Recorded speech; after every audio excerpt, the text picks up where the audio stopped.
Good morning, good afternoon, good evening, wherever you are. We're finally, after changing so many times, we're finally able to do our first episode of the LMTV for Newbies. And today we have Chris Greer with us. Hi, Chris. Hey Denny, how are you? Very good, very good. So you're down under. You're way down under, actually. For me right now, I'm actually in the arid desert of Arizona. Oh, is that right? Oh, for some So reason I thought you went back to. I went back. Oh, okay, that's right. You were out here for 2 weeks, and yes, okay, exactly. okay. Because I know you left last week. Man, so it's kind of nice to catch up with you then. Yeah, it's been good. It's been very busy. So it's nice. I appreciate everyone patiently enduring as we had to postpone this one for a week or two there. But That's I'm okay. excited to do this first one. Yeah, that's okay. Hey, Chris, why don't you give some of our audience some background on Newbie and the Newbie Day and the Shock Fest and all that? Because you were a big hit last year. Oh, that's good to hear. It was. Well, first of all, I just everybody knows this is going to be this is a LMTV episode, of course. So it'll be you can find this at lovemy2.tv, but it's also going to be cross-referenced to the shockfest.tv section, and where we hope that many of our friends from Shockfest, uh, when they visit, they would get to see this. So give us a kind of you're the newbie guy, so give us an idea what we're going to be talking about, why we're doing this show. For sure, Danny, no problem. So, for those of you that haven't had the opportunity to go to SharkFest, it's a yearly conference held for Wireshark users, and it's held in California each year in the Bay Area. And last year, what we did was something a little different to kick off the conference. After getting some feedback from previous attenders, the folks at Riverbed decided to go ahead and add a day before the more meaty content, and just do an open day for newbies, for people who are new to the analyzer, and basically get everyone on a baseline level to where they could then go into some of the deeper intermediate or advanced tracks and be caught up with everyone else, just because there's so many new users to Wireshark. uh, Laura Chappell in her book mentions that it's hitting 500,000 downloads per month. So a good portion of those are either first-time or newer users. So with that in mind, what we did was just the folks at Riverbed added the first day, and it really is designed to take someone who has just installed the software to a point where they're more comfortable with the interface and what protocol analysis is in general. And we were actually really surprised at how many people turned out.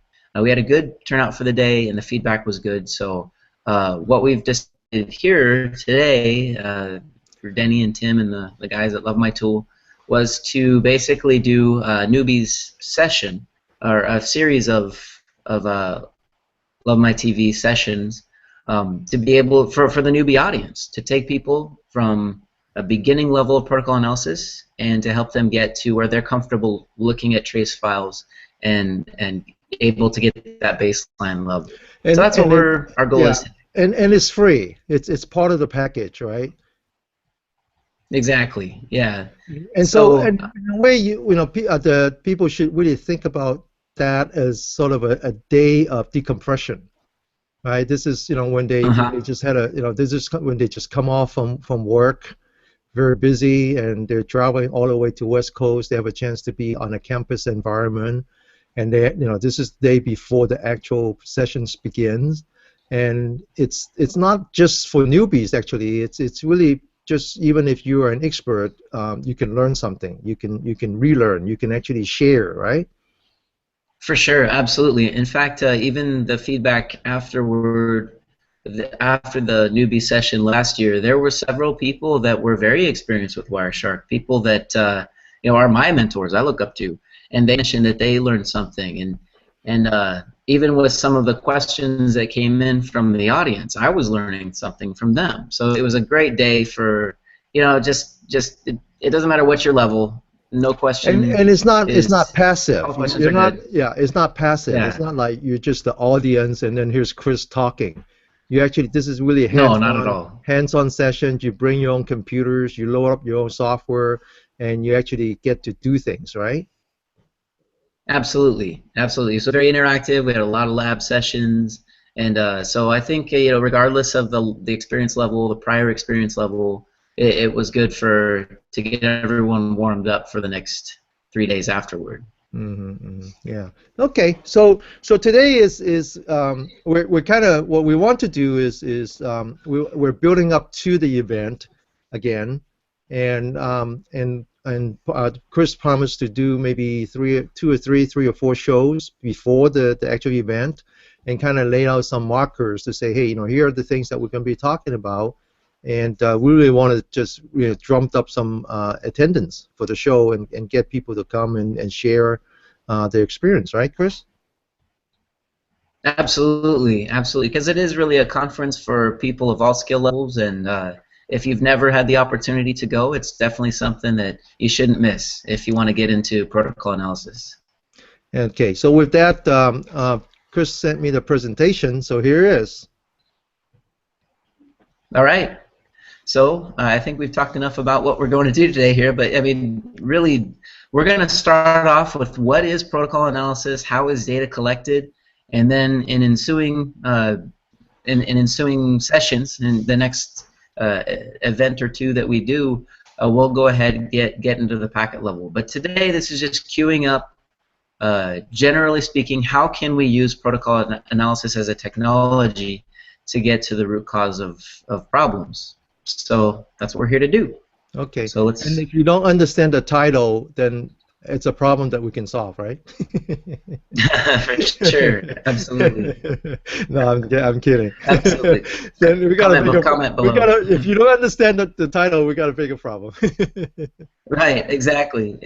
But just to really briefly introduce myself, or Danny, did you want to add anything else? Danny, can you hear me okay? Yeah, I can hear you. You dropped out for a minute. Go ahead. Yeah. So just to introduce myself, if you don't know me from Love My Tool, my name is Chris Greer. I work for a company called Packet Pioneer. And so for Packet Pioneer, I'm a consultant and trainer. So primarily what I enjoy doing is helping people resolve network and application performance problems using Wireshark and some other vendor tools as well. And my goal is always to just help things improve from a performance perspective. So when there's those weird, nasty problems that seem to hang out too long and impact end users, those are things that I like to look at, but primarily doing that through a protocol analysis tool. And then when I'm not... and if they want to find you, how do they do that?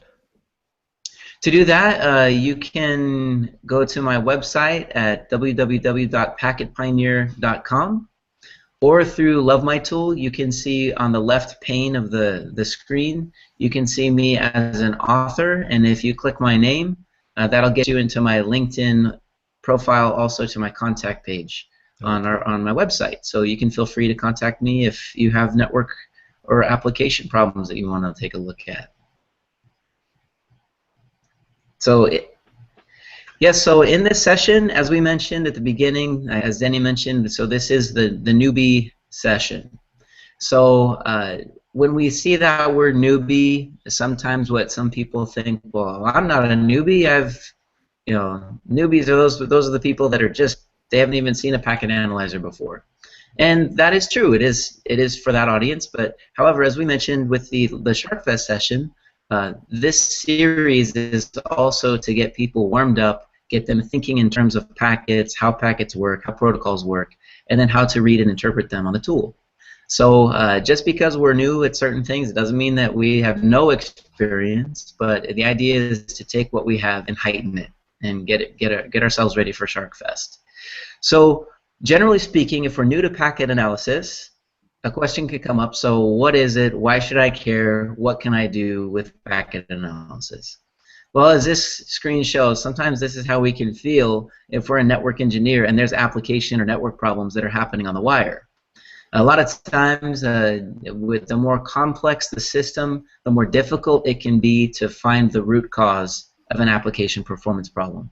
I know for myself, when I go in as a consultant, a lot of times I see people going into these war rooms, going into these conference rooms, and just duking it out. You have work people and the application people, the server people, the virtual environment people, and they're all pointing the finger at one another. They're all saying, it's your fault, it's the network, it's the application, it's that patch that you put on last Sunday, whatever the case may be. So what we can do with packet analysis is basically blow the whistle like a referee and say, let's hang on, let's pause for a moment. Let's take a look at what is actually happening on the wire. What are the bits and bytes that are flowing by on the network, and how can we take that traffic, pull it off, capture it, and then put it into a network analysis tool and be able to read and interpret what's happening with that traffic. So our purpose here is that, like this first bullet says, it mentions packets don't lie. They are the truth. They are what is actually happening on the wire, and no one can fight with that. And that's why it's such a it's such a powerful analysis method. When we take a traffic capture and we take a look at a client that's communicating with a server or an application, we can see where the delays are. We can visualize and see if at the packet level whether delay is happening at the client, the network, and the application, through a bad call or through some type of application code that's having an issue, and then we can really get to root cause. But like the second bullet is, we can't fix what we can't see. So when we don't use traffic analysis, or we're just using I had a friend call it the crystal ball method, where you just get out your crystal ball and just gaze into the network and just imagine that you know where the problem is, or guess the problem away, or upgrade the problem away. And it's much more powerful to actually have traffic samples and be able to read and interpret those into performance improvements. So traffic and protocol analysis, it is the most detailed troubleshooting method. And a lot of times, like at SharkFest and other conferences, this is why we find that in some way, I'll use the word fear. Like sometimes people may fear using Wireshark or another type of protocol analysis tool simply because there's so much traffic, and it can easily become overwhelming if we're not comfortable with driving through a packet trace. So that's, again, what we're here to do. Take you from that first click to capture scenario to into some of the more advanced application problems. Now, again, going back to that idea on why it's hard, I'm sure many of us recognize this screen here. It's from the movie The Matrix, and we remember in the movie that this looked like a bunch of lines of code, scary code at the beginning. He wasn't really sure what he was looking at, but in time, instead of just seeing code, he was actually able to interpret it and see what was being represented by that code. And that's our goal with Wireshark. We want to be able to not just see a bunch of lines of traffic going across the screen, but be able to see between those lines and be able to tell where delays are in performance. Now, it can be difficult because on a network, if we're talking about a 1 gig feed, a 10 gig feed, if we're talking about very large network pipes, we can have a lot of packets go by in a very short amount of time. In fact, I didn't put it in this presentation, but if we have on a 10 gigabit interface, if that interface is 50% utilized, just half utilized 10 gig interface, and we capture for 5 minutes, on average, that's going to be about 180 gigabytes. I'm sorry, yeah, 180 gigabytes of trace file that we would comb through. Now, that's hundreds of millions of packets, if not billions of packets, that we would need to try to get through just to be able to find the root cause of a problem. So again, that's why it can be difficult, because now it's a lot to sift through. Or like here, if we're not a pilot and we see a picture like this, then if you don't mind going back to that, yeah, sorry, that pilot, No, no problem. If we're a pilot and we take a look at this cockpit, we see a bunch of dials and different things that we need to tune and adjust in order to make this thing fly. As well, that's what Wireshark can seem like, or another protocol analysis tool.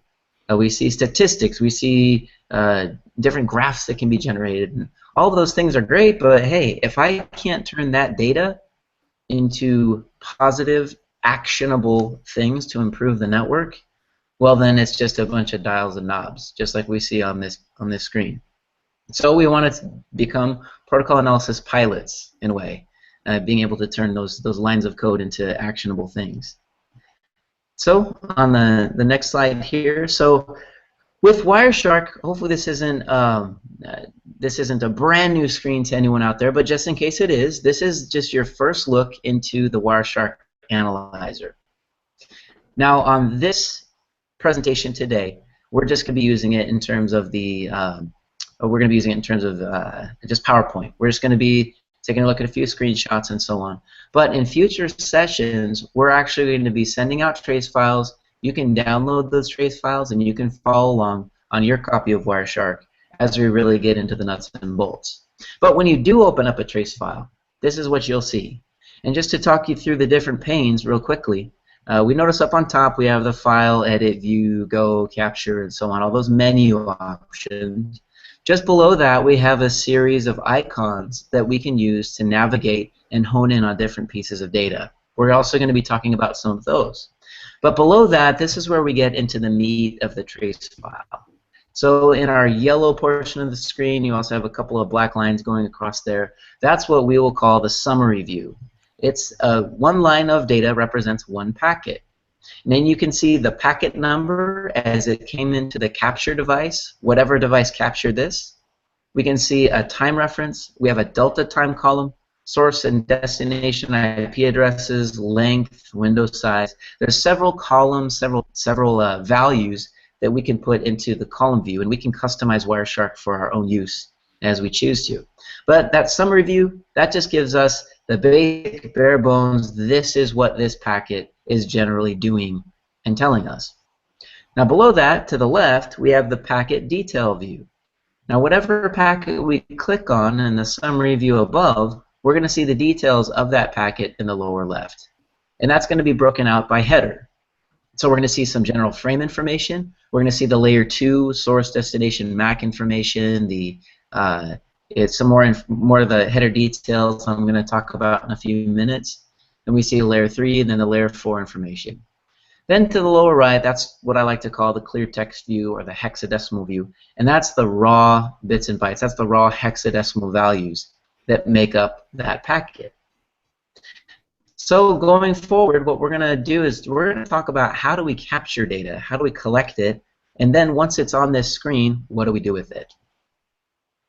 Now, when we do capture a packet, when we do click on it and we can see the detail view, this is just an expanded version of the lower left screen that you saw in the previous slide. Here we see different components and different terms that are used to describe pieces of the frame. So you notice here on top, it says frame 8, 539 bytes on the wire. So that is the frame information that is not actually a part of the packet. This is what we call metadata, and it's applied by Wireshark. I like to think of this as just general information about that packet, but it's not physically included in the packet. So we can see what interface was it captured on, arrival time, what number was this frame, what number did it get stamped as it came into the collection point, and so on. We can see the protocols that are in the frame. Now below this, that's where the packet actually starts. So we see the layer 2 frame information. We can see the layer 3 IP information. Then we see the transport layer TCP info and then the application within. So this breaks down a little bit what we see when we're taking a look at that packet detail. Now this can also be an area where it can get a little, at first it can seem a little confusing. It kind of looks like the matrix, like, okay, what do we do with all this? And is this what I should be seeing on my network? So as we move forward, we're going to see how we can interpret this and make sense of the madness. Now, very fundamental or critical, you could say, to learning packet analysis, learning how applications and protocols work, is having a really solid understanding of the OSI model. So I'm just going to take a few minutes, and we're going to talk about a couple of the layers as they map to protocol analysis. A lot of us come from the network background, so we're familiar with the OSI model in terms of, okay, I'm responsible for the physical, the data link, and the network layers. That's my job. I'm a network guy. Well, that's true when it comes to interconnectivity, when it comes to switches and routers and where they fall and how they interoperate. But it's also interesting that all of these layers directly correspond to layers or the way that protocols are put together as they're assembled and transmitted from one station to another. So let's start with the physical layer. If we go to the next slide. So the physical layer, as it is represented on the wire, in terms of protocol analysis, this is the transmission of electrons or optics, if we're using a fiber optic cable, across the wire and the mechanics of the electrical connections. So we can see this waveform below. This is actually captured years ago on a 10^2 connection and with an oscilloscope that had memory on it, so we could actually capture the entire waveform as it went by. Now this represents highs and lows from an electrical pulse state perspective.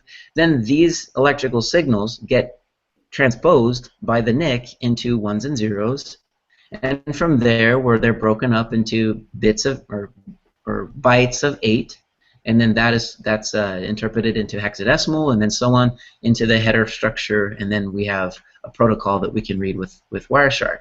But fundamentally, if we opened up that cable and put a lead on it, this is what we would see fly by if we were on 10^2.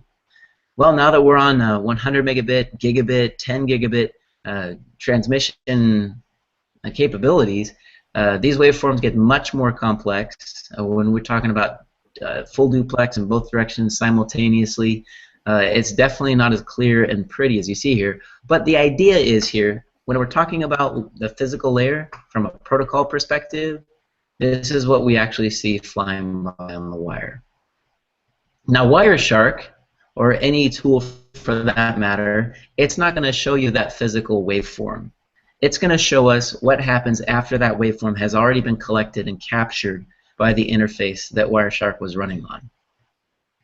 So moving up the stack one layer to layer 2, let's talk for a moment about what layer 2 has to do with packet analysis and how to use it. Well, here we see a sample frame. This is an Ethernet frame that happens on any Ethernet interface. We're definitely in the Ethernet world today, so a lot of the packets that you'll be working with, for most of us, unless we're in the WAN environment, they will have that Ethernet frame header on there. So an Ethernet frame header, all it does is it encapsulates the data that's within the frame. So if we start on the left, we see that there's D there. That's the first 6 bytes of the Ethernet frame. That's the destination MAC address. Now that's a physical address that's burned like a tattoo into the transceiver. That each transceiver has a MAC address that's on the network. Could be a NIC card, could be even in the individual switch ports. They all have a MAC address that they use.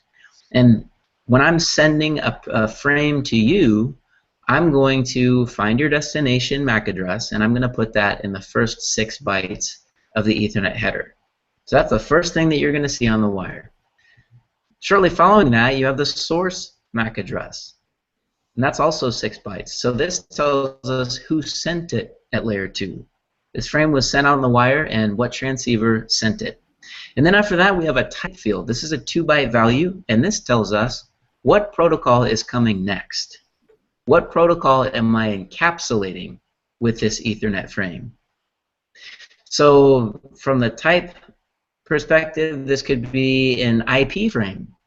So, I'm sorry, an IP packet could be encapsulated into this Ethernet frame. If that was the case, that type field would be, the actual code is 0800. That code there would tell us IP is coming next.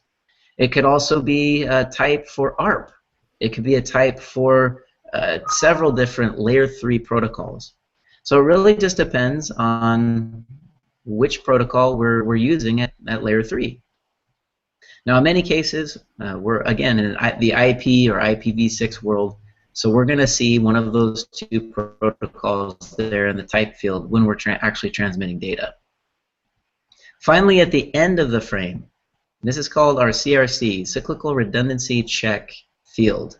So that's a 4-byte field at the end of the frame, and that gives us a quality checksum that shows us, was there any problem in any part of that frame as it was transmitted across the wire? So when you and I receive packets, when our laptops or whatever device we're using, when we receive packets, we're going to run that checksum on each one of the frames to make sure that we got the frame in the same way that it was originally sent.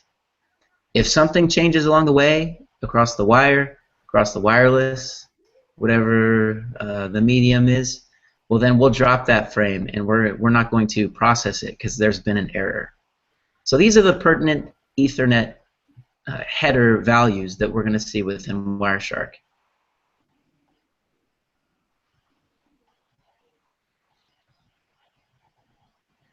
And next, if we just go up one more level, so now we're at the network layer. This is as represented in a Ethernet. We saw the Ethernet frame. Now we're taking a look at the IP information. So now again, as we mentioned, today we're in an IP world. So we have a lot of IP headers out there. So this is absolutely something that we're going to see on the wire.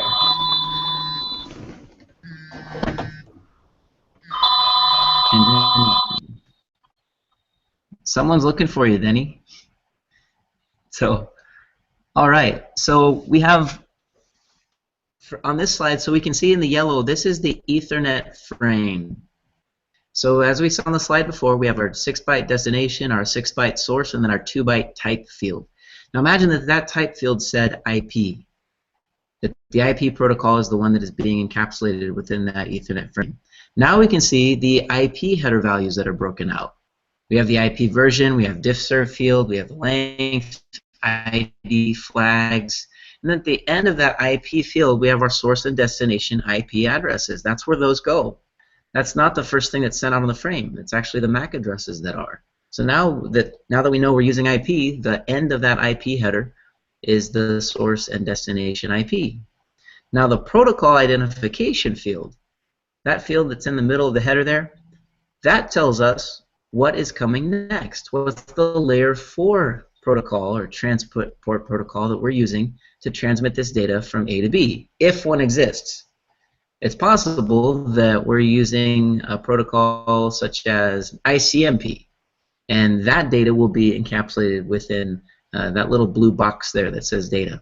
But for the most part, when we're talking about streaming video, when we're talking about data going from a client to a server, a lot of times we're either using UDP or TCP. And the protocol ID field is going to be where those protocols are specified. So if we're using TCP to transmit data, that protocol ID field is going to indicate TCP. And then we know what the next header value will be once we get into that data field. Can you go next slide, Denny?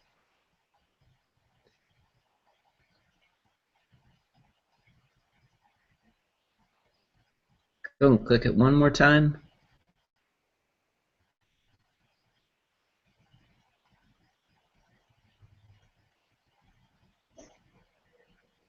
All right, so that was just a little bit of packet anatomy. So when we bring up a trace file and we take a look at packets, that'll give us a bit of an idea of some of the headers that are involved. But now let's actually talk about collecting traffic into the analyzer. Now where we capture the traffic matters. So if we're capturing physically on the client, or if we're capturing off of a span port from the switch where the client is located, or if we're capturing on the other side within the data center and we want to see what's going on to and from the server, that's going to really that's going to give us, for one, a lot more packets if we're capturing on the server. But it's important if we really think about where are we capturing traffic. Now the most important thing when it comes to packet collection is that we put our analyzer in the path of packets. So we're either capturing physically on the client, which it's not really recommended, but that is possible that we could do that. Install Wireshark and start capture physically from the client. Or if we're right next to the client, hanging off that same switch, we could also be any segment between the client and the server. You see the red 2, the red 3, the red 4? It's possible that we could collect these packets on any one of those segments. Now, that's the most important thing to remember when we're collecting traffic. Now, in a few slides, we're going to be talking about how switches work and how we can collect traffic on the Wireshark tool that we're using. But it's important to keep in mind where we do capture matters. Now, here's some considerations, some pros and cons, or some things to think about. Yeah, go ahead and go to the next one, Denny. That's fine. If we're capturing on the server side, we need to keep in mind that all resources that the server is accessing will be collected. So things like database calls, DNS queries. If that server is doing a backup process, we see not only the client's requests coming in, but we also see what that server turns around and does to the back end. Now, another thing, if we choose to capture on the server side of a conversation, we also need to remember that we're not only capturing our one target user, but we're also capturing any other user that's accessing that application environment at that time. So it's possible we could have thousands of user connections coming in when we're really only interested in just one. That could be a positive thing if that's what we're interested in doing. Getting started with packet collection, we might want to consider just capturing on the client side. All we're going to see is traffic between that client and the applications that that client is using.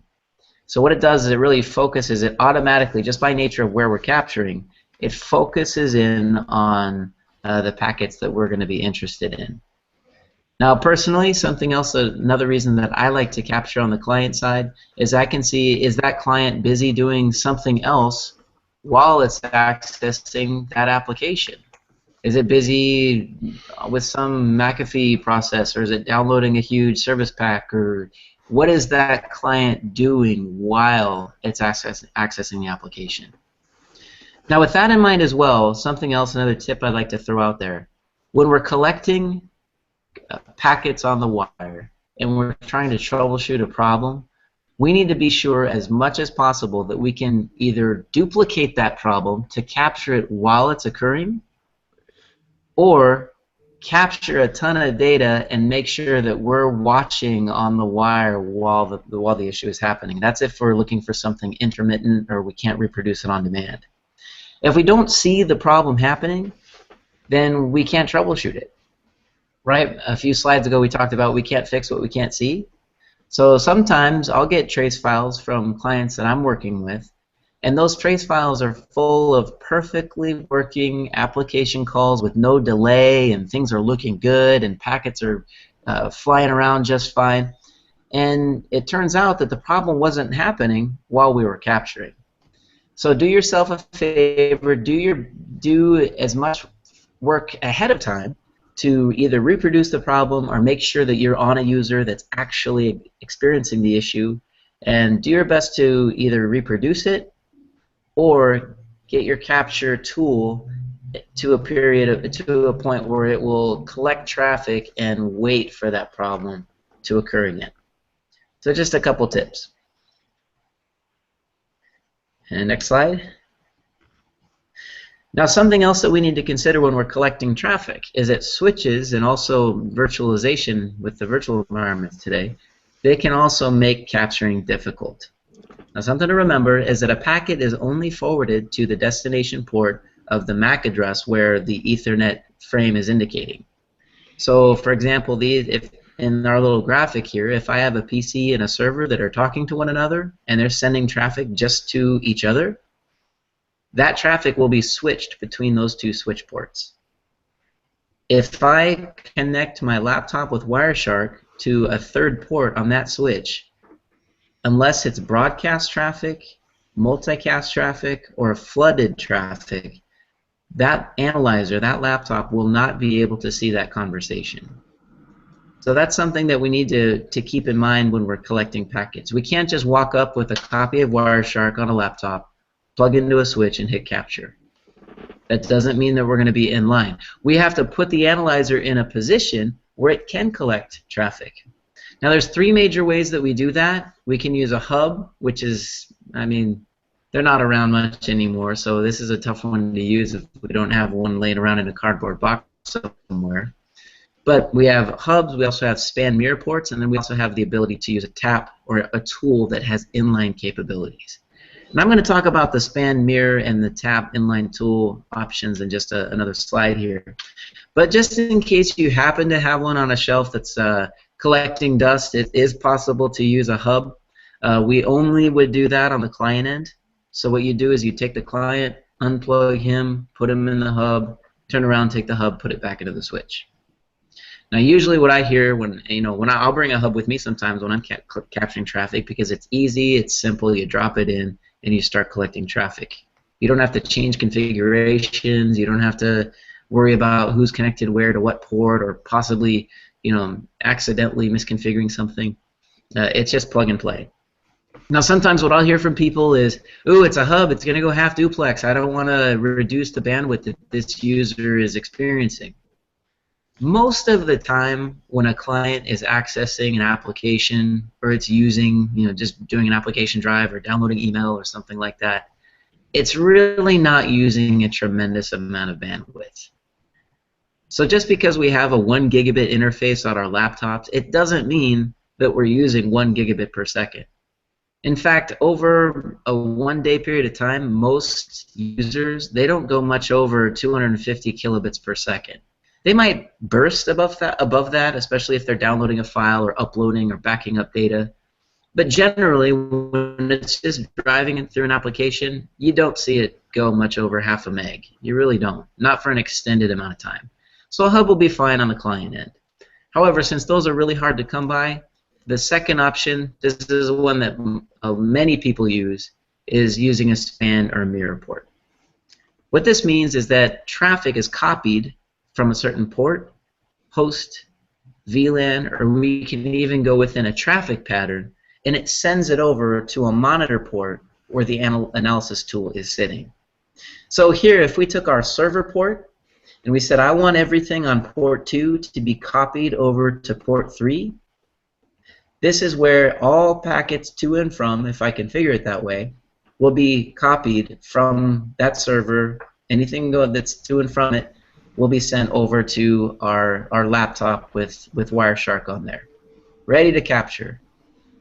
Now there's several things that can happen that can make this something we want to consider in terms of span mirror ports. Hey Chris, there's a lesson in here somewhere. As soon as you mention span port, Tim show up. I know, he came here to throw in his 2 cents with the span. Keep you honest, we'll boy. definitely I know. We'll definitely let Tim hone it or comment on this one, but some considerations that we want to take into account when we're using this capture method. One is that it's very easy to over-provision the analysis port, and what that means is I send more traffic to that port where my analyzer is connected than that port can physically handle. So that means that I could have my analyzer connected in at 1 gig outbound. I just have 1 gig channel that I can send to it. Well, if I have 2 or 3 servers and I send all the traffic from those 2 or 3 servers over to my analyzer, it's possible that I could accidentally or during a burst of data, I could send 1.5 gigs of traffic over to that analyzer. That means that I'm going to throw the excess traffic that can't be sent out that port. I'm just going to throw it away. Now, depending on the switch, it can also affect the timers. So the time in between packets can be affected. I'm now counting on that switch to tell me what was truly happening on 1 or 2 or whatever is being analyzed. So there's a lot of things that come into play. If we choose to use a span mirror port, it's also possible that we could see loss. There could be traffic flowing just fine on port 2. But then as it's forwarded over to port 3, we over-provision it. There's some other process that the switch is busy doing, and it throws packets on the floor. So span mirror ports do not represent the bit level truth of what was happening on the source port. Timers are affected, they can drop packets, they can lead us on a wild goose chase if we're not careful. That said, by and large, it's quick, it's cheap, it's as long as we understand the limitations, many people use this to troubleshoot issues. And So it might even be your only option. yeah, in some cases, it's the only option we have. So as long as we understand those limitations of a span mirror, it's as was just mentioned, it's something that's used widely in our industry to be able to collect traffic into an analyzer. And next slide. And now we mentioned this on the previous slide, but some of the pros of using a span mirror port, most switches, they already support it. It's free. There's no need to break a link to configure it. As long as we know the proper configuration, we enter the configuration and we start capturing packets. We also can see traffic in both directions on a link. Now the cons. It needs configuration. The analyzer can't transmit back into the switch. So sometimes if we're using an analyzer that has scanning capabilities like SNMP, or it's looking at different things that are going on the network, we lose access into the tool. Also, it's easy to overload if monitoring many ports. It requires documentation, and also something we didn't put on the cons list here is it can also cause packet loss, and it can skew timers between packets. Yeah, the only thing I was gonna, Chris, can I say one thing? Absolutely. I was going to ask if you want to pipe in there on any. Yeah, I've any never seen a span port not change the timing, even the best of them with the fastest buses. The priority of a switch is to pass the correct packets to an IP address, okay? And you're taking away from that to try to push packets to the port.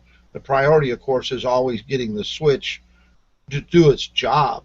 And I've never yet found even the latest and greatest switches that do not change the timing, and they're definitely not something you'd use for any kind of real-time, RTP protocols, because they're just, it's lying to you.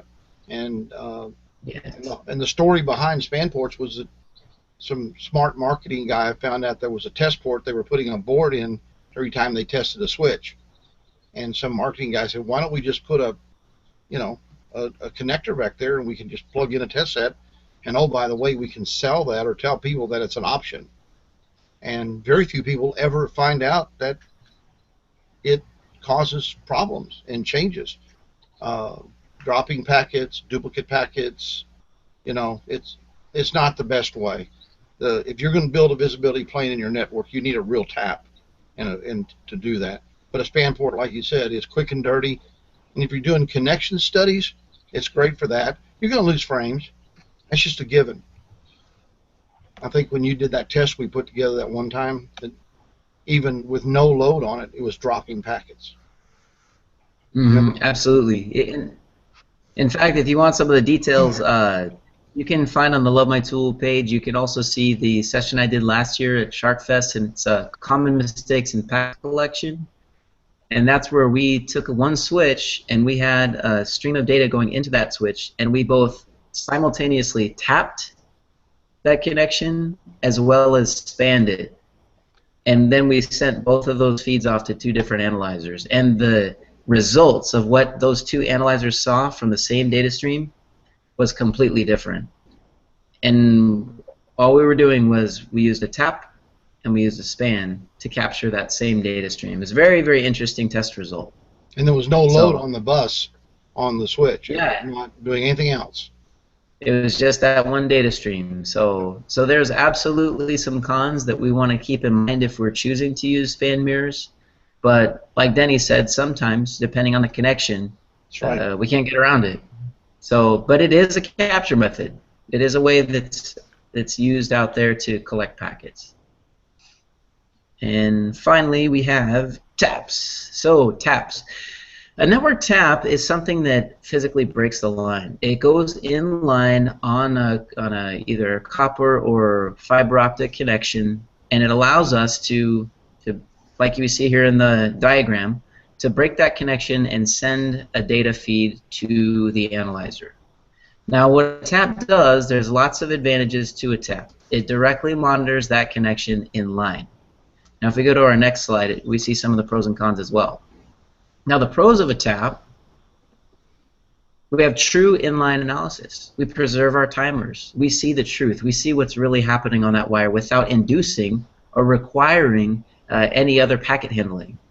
So we don't have a switch that could be busy doing some other function involved in our analysis. It's also full duplex. We can use a tap that gives us 2 different data streams and 2 different outputs that we can then merge together on the analyzer. I like taps because there's no configuration necessary for most of them. For some of the bigger modules, we might need to do some configuration, but generally, if it's a one connection tap, we plug it in, we light it up, we're done. It's also power fault tolerant. So, oops, we kicked the cable. It doesn't mean that the link is going to drop. They're designed to keep that link up. We use power on a copper connection. This wouldn't be on fiber, but on the copper connections, we use that power to send the traffic over to the analysis ports. And then what's also nice about having a tap in line, especially on key connections, is that it's always available for capturing. It's there, it's on a key connection, and if we have a mobile analyzer like Wireshark on a laptop, we can just walk up to that tap, snap in, and capture. We don't have to worry about reconfiguring anything. We don't have to try to remember, so which port was it that we set span up on which switch, and we don't have to remember any of that. We simply walk up, plug in, and we begin capturing. In fact, for me, I should really start up a tap sales business, because sometimes I'll go in as a consultant, I'll put my taps in, we'll start capturing, and then at the end of the analysis deal, the customer says, hey, you know what, those are in, they're already in place, they're already doing what I need them to do, just send me a bill for them. So it's a great thing to have in line. Now, some of the cons of taps. They are a high cost compared to other analysis methods. Yeah, sorry, I kind of have a story on that. When in my last company, we weren't selling taps. We were selling a tool that can work with taps, but often we would sell tap as part of the package. And when I'm asked to do a trial, I would actually bring brand new taps. I wouldn't even bother, getting the eval unit. I would just bring in brand new taps. I open it in front of the customer, just put it in, and guess what? They don't want it out. That's right. Leave it in. Yeah, leave it in. Yeah. What are you doing? And in this security-conscious world, also, one tremendous advantage of a tap is it cannot be hacked. Where span ports or switches, routers, they can be hacked. And programming is an issue. I see a lot of people make mistakes programming a span port or monitor port, and they think they're getting good data, but they ain't, and they don't know any difference. Years ago, I published an article about a span port, and I actually put in 2 major mistakes about the programming of it, and it's been read I don't even know how many times, but no one's ever sent an email to me and said, oh, that's a mistake. That would never work to begin with. So that's a big thing today, especially with people not wanting to have a device that can be attacked. That's a really good point. The security of it, for sure. Sorry, I just gotta plug in my laptop. That's giving me my battery thing. Okay. Yes, exactly, guys. Thanks for chiming in on that. So, yes, taps it's definitely it's the best way to collect traffic. However, there are some cons to it. It does have the higher cost. It's not free. We do need to break the link the first time that it's installed. Now, for me, I've been able to do that in under 3 seconds.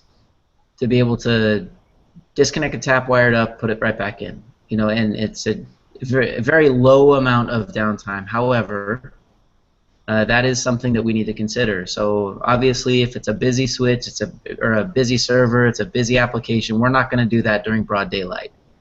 We'll go. Sometimes we have to go in, show up at 2:30 in the morning, put in our taps, and then be nice and early the next morning to begin capturing, which is painful. But Taps do have that downside, and also sometimes that's actually more emotional than anything else because the network is redundant, right? I mean, so you're right. You're right. You're not really tearing down the network. You're just taking out one of the redundancy, and if you do it quickly, I mean, sure, no one wants that, but then reality is reality. Hey, it'll clean out your hierarchical list in your server when you do it. Sure, and it just depends on the environment. I've been in some environments where I show up and they can't make any changes to the infrastructure during production hours. Right. So they won't do spans. No, and you have to be sensitive. You have to be sensitive to that. You do have to be sensitive to that. Yeah, exactly. But Chris, this points out one major issue. When we go to build a network, we completely forget about building a visibility plane. It's like, there we go. Shit, my network's down. What do I do now? Oh, so I'm going to go find, a Mack truck to move a 5-pound box. It's a failure in understanding, especially today with security issues. When we build a network, we add new products. It doesn't matter whether it's SDN or it's IPv6. If you don't build a physical visibility plane, you're not going to see your network. And one of the biggest things we've seen this last year is that it takes an average of 170 days to notice a breach. Some have been breached for months. Target, for example, breached for months before they recognize it. Why? Yeah, you're always going, but Tim, you're always going to have that. You remember the customers where the network is down and they can't fix it because they can't find the protocol analyzer. Oh yeah, I mean, it's like the building's on fire and I can't do anything because I don't know where I put my fire extinguisher. Well, yeah, that's exactly right. You got a building, right, and you want to put a safety plan in, but you don't buy any fire extinguishers. Yeah. It's that thing, and people, with the amount of cyber attacks, I think everybody would want to be able to see their network and figure out something's wrong on it. But I think that's actually changing now. I think it's beginning. Yes, it is. Yeah, it's beginning. And also, one quick comment: don't ever buy a tap that someone says, "Oh, this is a tap, but it has filter in it and it can do all this extra stuff." That ain't a tap. That's a fancy span port that's dedicated to access. It is not a tap. If it doesn't pass every bit, byte, nibble, octet, and frame, it is not a tap. It is a expensive dedicated span port. Go out and buy a small, cheap switch, and it'll do just as good, and it's a lot more flexible. So a tap is a physical device. I'm sorry, Chris, but this is one of my favorite things when people call me up about security breaches, and you ask them, well, what have you seen? Well, we couldn't because couldn't program our switch. So Chris, when you I mean, this is we're preparing for the actual newbie day that is coming up for SharkFest. So be sure to change the slide so that on the cons on the span port, the last item is that Tim doesn't like it.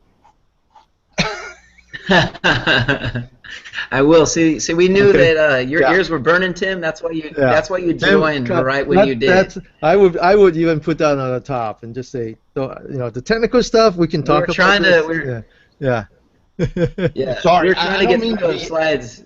I don't mean to be adamant about it, but I just think it's silly if you're gonna, you buy a $1 million Maserati and you put cheap retreads on it. It doesn't make sense. Yeah. No, you're right, exactly, and that's something that when I work with my customers, we try to do before, like you mentioned, from the beginning, from the ground up. Like if there's ever a new network design going in, it's like, no, we need to make sure we design in visibility. So now from this point forward, at this point in the session, we're going to button up, and this is what we had planned for today, just getting us going in terms of what is protocol analysis, how do we capture. And then the next section, what we're going to do is, okay, what are the first steps that we take once we have a trace file?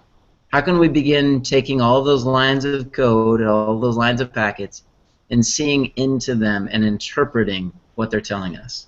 So that'll be for next time. So I hope everyone enjoyed this one, and if you have any feedback or comments, please feel free to let us know. So one comment from me is that you should never have fonts that are smaller than half of the average age of your audience. So today the average is 60, and you're using fonts smaller than 30. That you can't do that. I gripe about tabs and span. You gripe about font. Well, we have to give you the opportunity, Tim. Well, we're just having fun. We're having fun. For sure, for sure. Yeah. Well, I'm glad that we're finally able to do this. I really we're so excited that Shockfest is coming up. Yeah, you are officially invited back for the Newbie Day, aren't you not, Chris? I'm not sure about the Newbie Day. I do have a Newbie session. Okay. So it's just going to be an hour and a half on the first day, and then I also have a second session. Okay. So is it official that it's just going to be a session, or they just haven't decided yet? From what I've seen, actually, we just saw something go out on the SharkFest LinkedIn group that the schedule is out there. So I'm actually going to find out exactly what's happening the first day myself. But I've been brought in to do. I have an hour and a half newbie session, but it's not a full day. Mm-hmm. And then we have, I believe, the third day. I have another session. So hopefully people come and check it out. Yeah, very excited, very excited. And I hope everybody, or not everybody, but I hope a lot of you get a chance to come to SharkFest, because if you're a packet geek, as we laugh about, but if you want to find out about how to really troubleshoot a network, you want to come to Wireshark. You get to meet with people that are experienced like Chris, and then you get to meet people who actually are the builders and the contributors to Wireshark, and they're techie geeks, and you'll find all kinds of cool stuff and great people to talk to. It's an incredible experience to go to. They only let me go once and threw me out, but it's worth it, trust me. Well, are you going, Tim, this year? Tim? Are you going, Tim, this year? I don't know if I'm going to be able to or not. I'm hoping so. But then we won't have enough outlets.